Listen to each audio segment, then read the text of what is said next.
All right, ladies and gentlemen, welcome to the video. I'm just finishing up work, a little bit of a long day, and I figured, hey, there's no time like the present, so I wanted to do a quick review of this scent called O1. It's by a company called The Good Scent. Here's the front of the bottle. It's a little discolored because I tried to scrape off the sticker so you can see the front of it. It says O1 Eau de Parfum Curations by The Good Scent, and I guess that's the name of the company.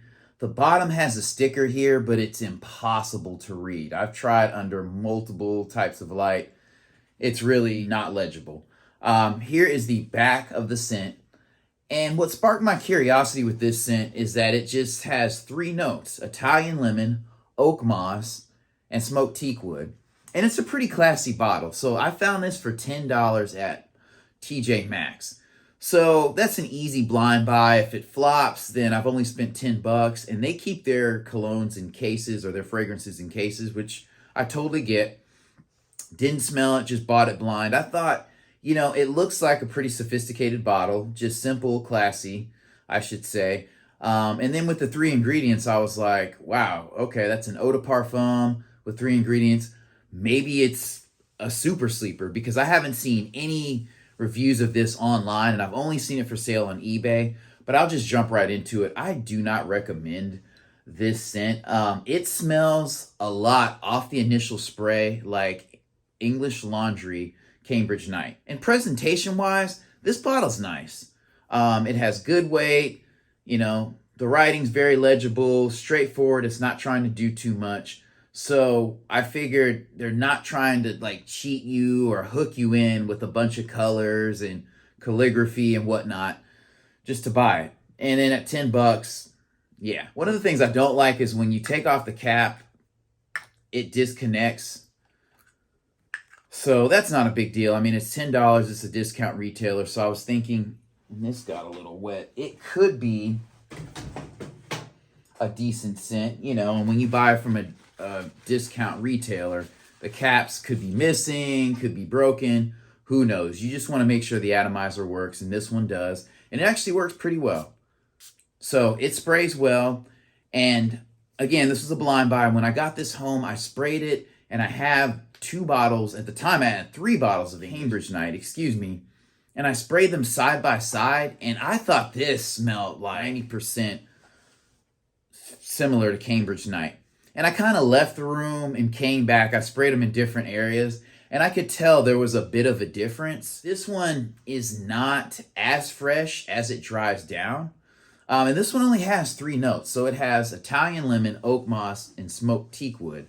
And it's an eau de parfum concentration. So I felt like when I bought it, it was going to be a, just super simplified, high quality ingredient kind of fragrance that's under the radar, maybe.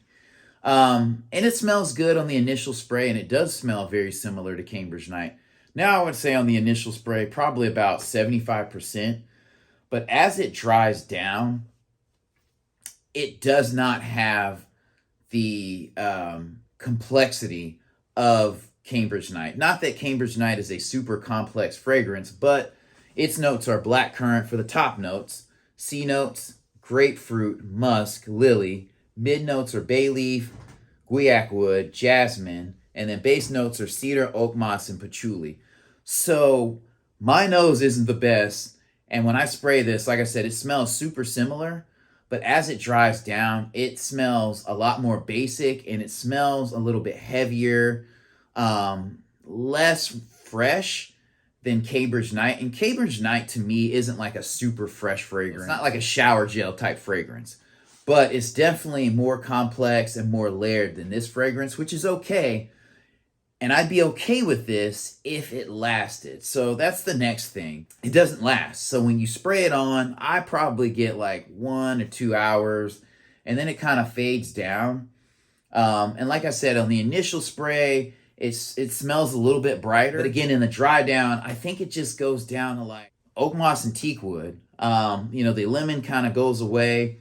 And it just feels like almost aftershavey to me, to where it's a very, very basic scent. It smells good, but it smells basic. And I guess I'd probably be okay with this if I did not have Cambridge Night. that is one of my favorite scents because that smells similar to Invictus Aqua, which is, you know, a great, I think Invictus Aqua is a little bit brighter, a little bit more youthful. It gets to a point to where if you buy a scent and the only time you smell it is when you're spraying it and then you're in your car, and by the time you get out of your car, get out of your office, it's gone. It's not worth it. I mean, if it's 10, 15, 20, just, I'd rather spend, you know, 60, 80 bucks, 50 bucks and buy something quality, buy less fragrances of higher quality, or just have one or two. Smelling Cambridge Night and seeing the notes, I think the grapefruit and the C notes and the black currant, they just mix together just to give it a better top end and a longer lasting top end. I mean, I would say after probably about 20, 25 minutes, this just goes down to oak moss and teak wood, which doesn't smell bad, again, and it sits closer to your skin. But yeah, if you have the choice, I mean, this is 10, and if you can find Cambridge Night for 15, 20 bucks, I would definitely buy Cambridge Night, even 25, 30 over this fragrance. I mean, I'm not going to throw this in the trash. This is something I'll probably wear on a travel day. It sits a little closer to the skin. Not a big sillage, so I can be on the plane. It'll be safe.